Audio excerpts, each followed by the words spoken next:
What's up guys, I'm Obamacare and I hope you're all having a great day. In this video I'm going to be explaining the Titanfall 2 iceberg. In case you don't know how the iceberg works, the iceberg basically sorts out theories from surface level knowledge to deep knowledge that most players don't know about.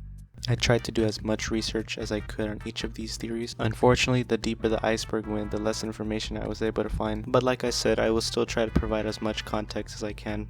So without further ado, let's start with the first part.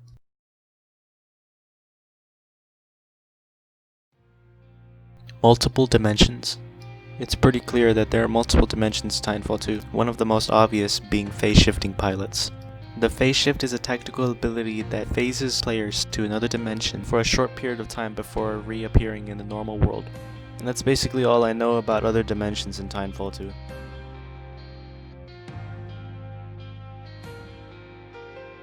BT is still alive. If you played the campaign before, you know this cutscene plays after the ending credits.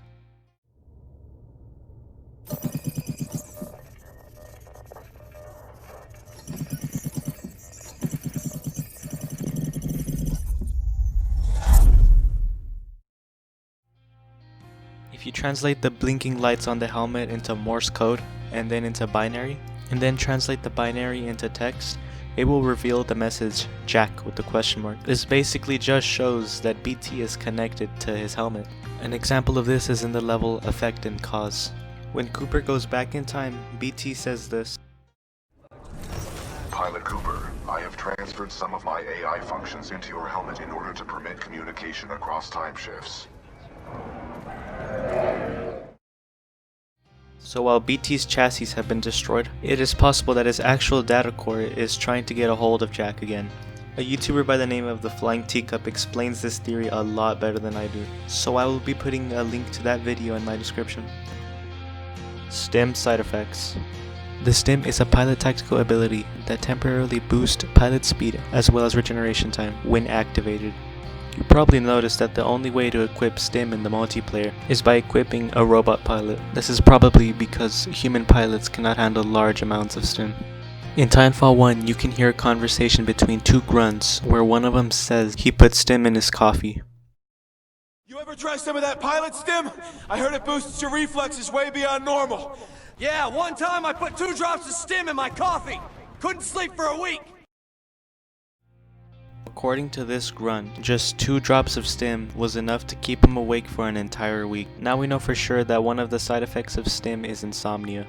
You could argue that human pilots can take very small amounts of Stim, but it would just make more sense to make the most of it and use it on robot pilots instead. Regen side effects. A player can regenerate when they hit the maximum level of 50. When you regenerate, you will see this screen. Years of battle have taken their toll. We can regenerate you, at a cost. Your body can be restored, but much of your memory and experience will be lost. These you will have to earn all over again in battle. When you awaken, you will respawn as a next generation pilot. Basically, if a pilot wants to go to the next generation of pilots for whatever reason, they will have to undergo a process known as regeneration. When regenerated, a pilot's consciousness will be put into a new body or a simulacrum if they choose. Although we don't know much about the regeneration process, a few things are certain. Most of your memory and experience will be lost, and giving up your humanity if you choose to become a robot pilot. And those are just some of the side effects of regen that we know of. Viper is still alive. When you defeat Viper, BT doesn't finish him off. This is the death of Viper that we know of, but maybe he's still alive. Whenever you walk up to him, you can see that his helmet is still glowing. But this is not the case for every other boss that you have defeated. For example, Kane. Maybe Viper somehow survived and managed to get off the ship. I guess we don't know for sure. Grunts are slaves. This one is most likely talking about IMC grunts. I couldn't really find a voice line from a grunt indicating that they are slaves. However, I did find this. This is in one of the IMC's facilities.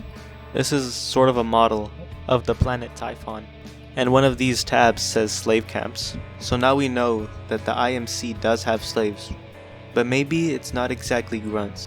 We also know that the IMC loves to do human experiments, so maybe this was a sort of prison for their testing guinea pigs. Sentient Titans. This one isn't really something that you can do research on. You kind of just have to play the campaign to decide for yourself whether or not Titans are actually sentient. We do see a lot of examples of BT showing feelings in the campaign, and the change of tone in his voice, so this rather means that he is actually able to feel things, or just following his protocols. Sorry to disappoint you guys, but this is kind of where it ends. For the rest of the iceberg, I couldn't really find much information, and for some reason this video took me extremely long to make. If you enjoyed this video, leave a like. If you did not enjoy it, leave a dislike. And I know I got things wrong, so please tell me what I got wrong in the comments. I would appreciate it. And until I upload again, see you guys later.